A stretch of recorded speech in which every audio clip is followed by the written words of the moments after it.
Welcome to Hobby Nerd Studios Developer Diaries regarding Age of Angra. With me today we have Ben Ruiz, the developer of the game, and we're going to dive in, give you some great overview, and hopefully get into some of the nitty-gritty of what made this game come to life. So let's kick off with what is Age of Angra, Ben? So Age of Angra is a monster battler. It is a 2v2 game. It's one player versus one player, but they each have two monsters that they pick from a selection of monsters, like a fighting game or any other monster battler. And you will express yourself in the sense that you not only will pick a set of abilities based on you, the shepherd, and in this world, shepherds are the magical humans that get to collaborate with these mythical creatures.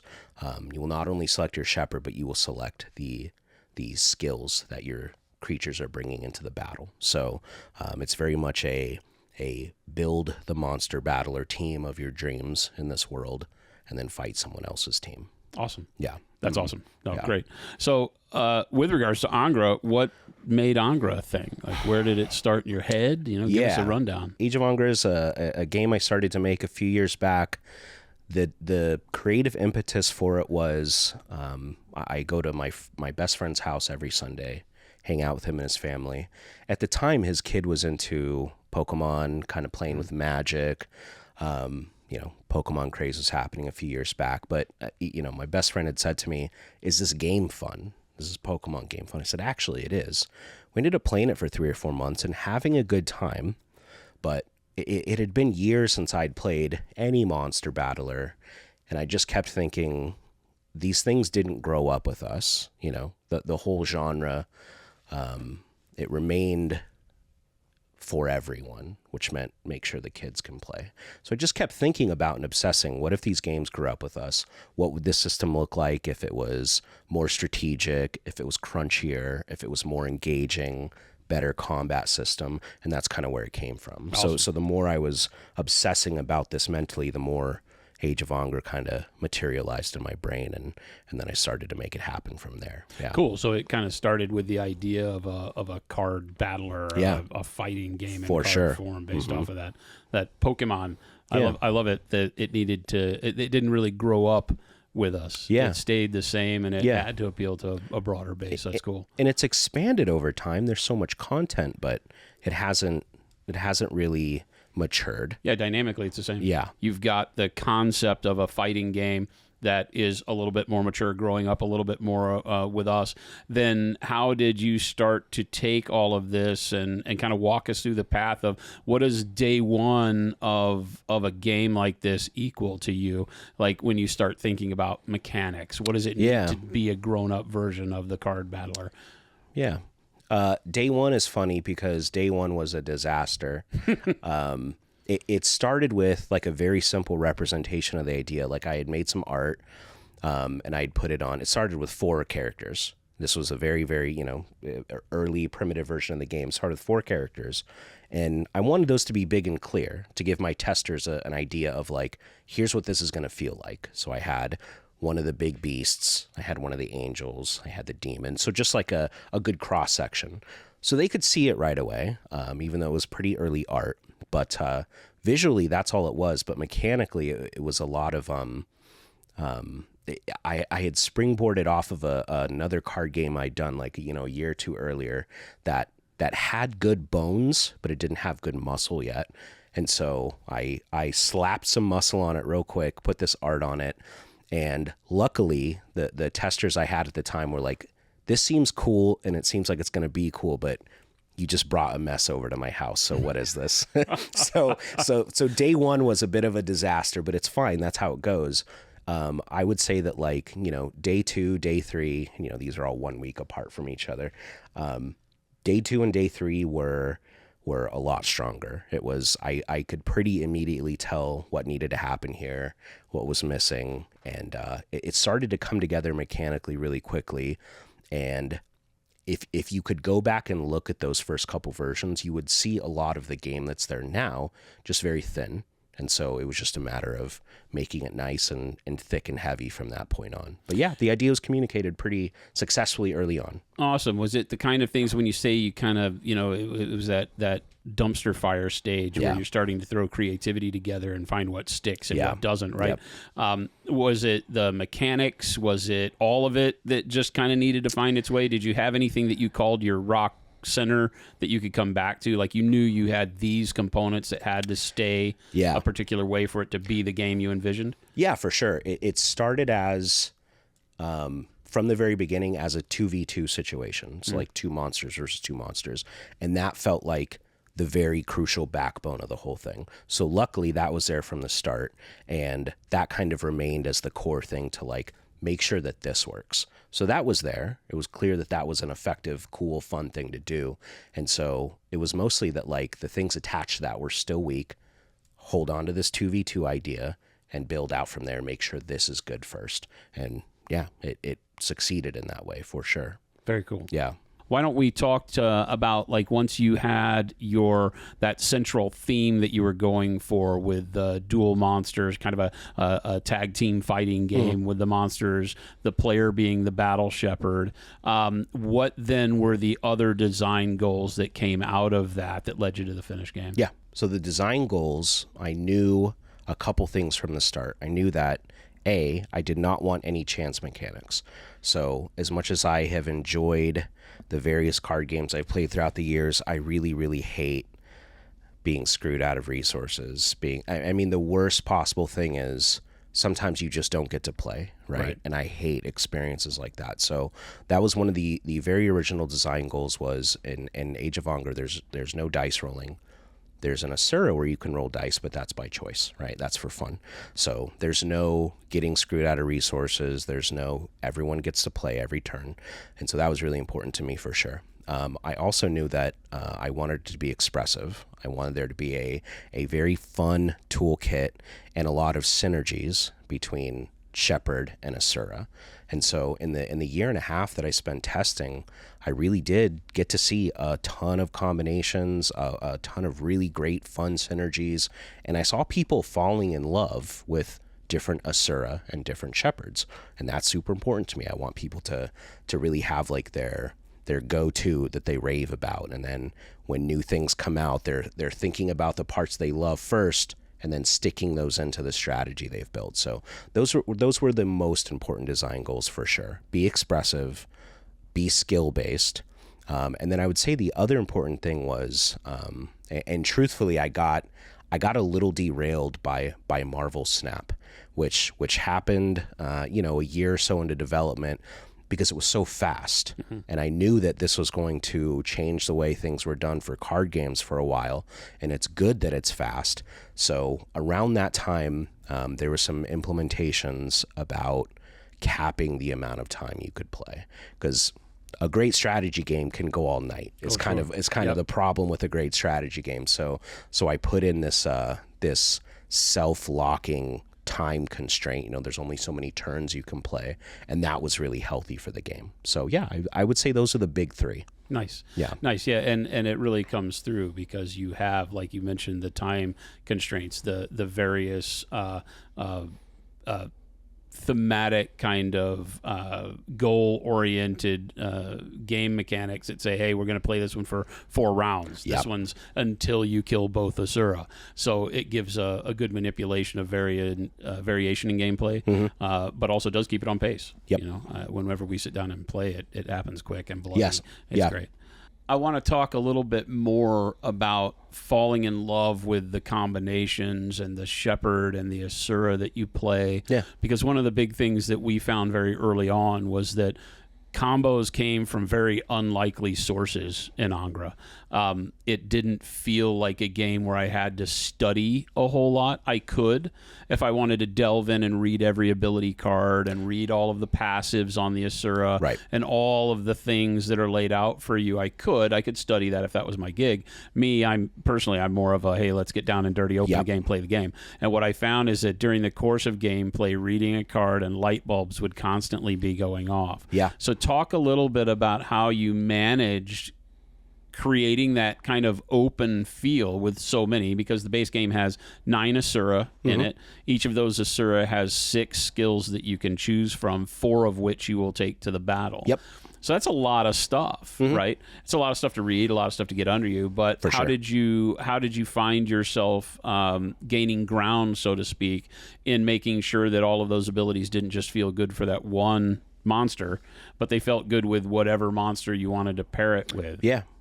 Yeah, so there's a couple sort of guiding lights there. One is that there's a concept within the game of like types. You've got 9 types, and it's sort of like, thematic species, but it's more of a mechanic thing. So like, for example, the angels are very good at, when a friend comes in to attack, it's a better attack. So I found a sort of fun mechanical theme for each of the 9 types, and I kind of stuck to that. Like they'll diverge a little bit, but for the most part, they're focused on that one thing that the type is good at.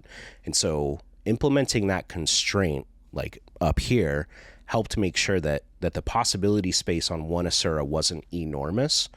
And that helped promote these synergies, because if you're looking at this Asura for the first time and you're going, this is cool, these few abilities, they make sense. It's pretty easy to then go, oh, I know what I want to pair this with mechanically. Let's go see what sort of taps into that. And then you kind of know, I'm going to go look at the fairy type. I'm going to go look at the demon type. So that helped a lot. That's a good, and if we're in the position to continue to make content, I will maintain those rules so that you get new versions of that same core mechanic, so that these associations stick. And that seems extremely valuable to the idea. Yeah, no, it's really great, because I know that in one of my first games I picked two Asura that I just thought looked cool. Yeah, because I remember when we first played, you said pick 2 that you like the look for sure. of. And I was like, but wait, is there any bad pick? And you're like, not really. Nope. And I think I picked 2 really defensive Asura, two that were meant to help a strong attacker.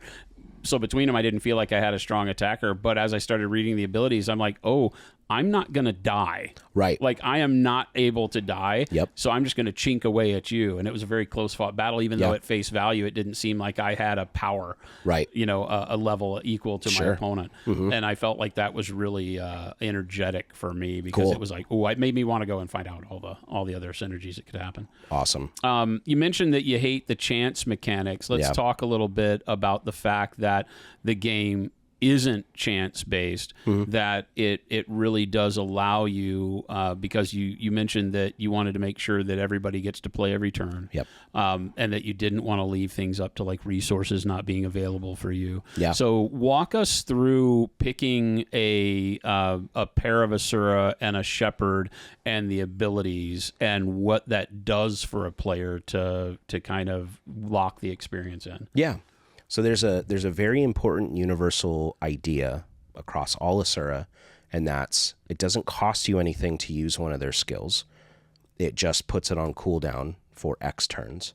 So that's really important. It means that when you're looking down and it's your turn to act, there isn't anything in the way but your decision. And the only thing you can't do are things that are already on cooldown. So that's kind of where the no chance skill element comes from. And with the Shepherds, it's a similar idea in that, they're going to act last at the end of the turn, but the only constraint there is, how much of this one resource in the game do I have? Do I want to use it? And that's the important part. It's not about I can't, it's about should I, and to me, that's infinitely more fun than, I definitely want to use this, but I guess I can't, because it's the kind of game this is, which is many Western games. But yeah, I would say that that universal rule is why that barrier is so low. Well, and you mentioned the Shepherds and spinning that resource, and the resource you speak of is also your victory point condition. Yes. So that does really tie into the OGs. I have a very powerful spell, because the battle Shepherds are your wizards, so to speak, and they have the ability to cast very powerful spells. Some of them only have 2, but they're game changing. 100%. The reality, though, is that in order to cast them, I'm spending that which leads me to win. Yep. Because in Age of Angra, the person generally who has the most victory points at the end wins, and the victory points are the same points you have to spend to cast your spells. So if I cast a lot of spells during the game, I'm lower in victory points. Yep. But those spells could help me gather more victory points or keep my opponent from getting them in the end. Yep. Let's talk a little bit about where that came from, that mechanic, and how you leaned into it to have that be such a major part of the game. Yeah, I like the tension of it a whole lot. I wanted those spells to be powerful. I wanted them to feel really awesome when you cast them, no matter what. So the idea that you're tapping into your win condition to cast them, that tension is just, it's always so fun and exciting. And the thing that I found is that, like at that point I get to watch the other person really like start to like get stressed out, but it isn't about, can I do this? Again, it's about, should I? Yeah. And that's so fun. I find myself doing the same thing even after playing it a million times, where I'm just like, oh, this is so fun. I want to do this. Should I? And that is the thing that I found for most people remains consistently pleasurable, is that tension. And it's a tension heavy game on purpose, but it isn't I don't get to play this turn kind of game. Yeah, it's not like you're turning over the next card hoping for something that wins and gets you out of a bad deal. Literally, if you're in a bad spot in Age of Angra, it's because you made a choice that put you in a bad spot. There was never anything that put you there arbitrarily. 100%. Well, other than your opponent. Sure, making better decisions. Other than that jerk on the other side of the table, yeah. So that's good. Let's talk. So we've discussed a little bit about what led you to the gameplay. Is there anything else you want to key on? Big points for you that were just like, I love this. It has to be in there, that guided you along the way? Was there anything interesting that popped up in the developing process that caught you unaware, where you were like, I never thought of that? Maybe through your play testing, where you were like, oh my God, why didn't we put that in there? For sure. There was a lot of things like that. And that's one of the things that I think is most fun about like the fast iteration time on card games of this nature is, you know, I'll put something onto a card and print it and cut it and bring it to the testers. And I thought everything was good. I thought it was fine. Now this is not going to be too strong or too weak. And it's staggering how many times I'm wrong. And that's fun. That's fun for me. But like in particular, I think about the one of the 9 Asura that's in this product is called the Horse God. And the type is Celestial. And that type is good at making your team faster. Like it lowers your cooldowns. And originally I had put these cooldown reducing mechanics onto the Asura skills and thought, I'm actually worried these are kind of weak and maybe they won't be. And I was so wrong. Like what happened for the next month was me violently counter tuning this Horse God Asura. One Asura. Because it hit the table and the testers were immediately like, this is the strongest thing in the game. What are you doing? I'm like, no, it's not. Just play with it and I'll show you. And then just getting wiped. Because like, there's no delay on what they're doing because of this one Asura. So that kind of thing is very, very fun to me. I like being surprised.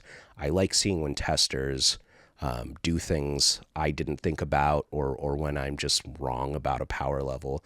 But yeah, the Horse God was funny just because it went from 1 week being the most powerful Asura to the next week being detuned too I much. Don't care about this anymore. What are you doing? And so it just, I got violently retuned over and over again. And I had a really funny experience with a friend who there's a skill on the Horse God that is unique. It's called the Spirit of Celebration.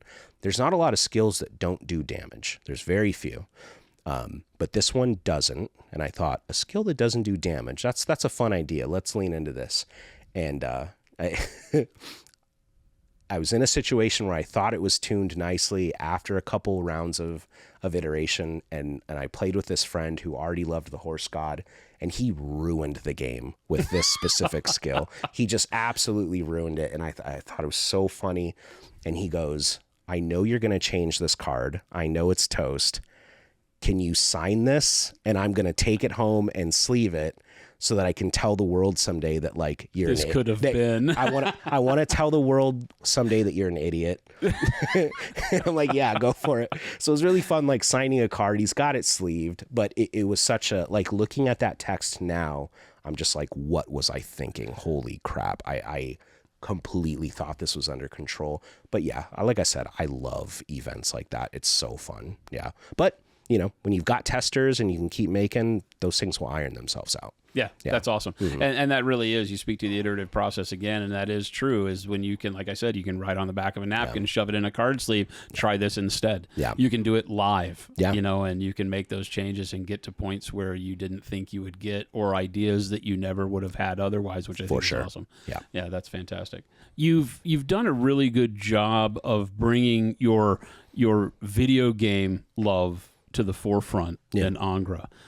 You mentioned the cooldown aspect of Horse God getting out of control, and once you've played the game and taken a look, players will be able to see, oh yeah, I want to know what those old Horse God abilities were, because if you can bring an ability off of cooldown quickly, you can get one of your heavy attacks. A lot of the attacks have a light form and a heavy form, and so it brings me back to that video game on the tabletop, because it does feel like I'm playing Tekken Tag or something like that. I've got buttons I'm mashing that are giving me skills and abilities, and the cooldown aspect of it is setting me up for making those choices as to when the right time to use the right ability is. Yeah.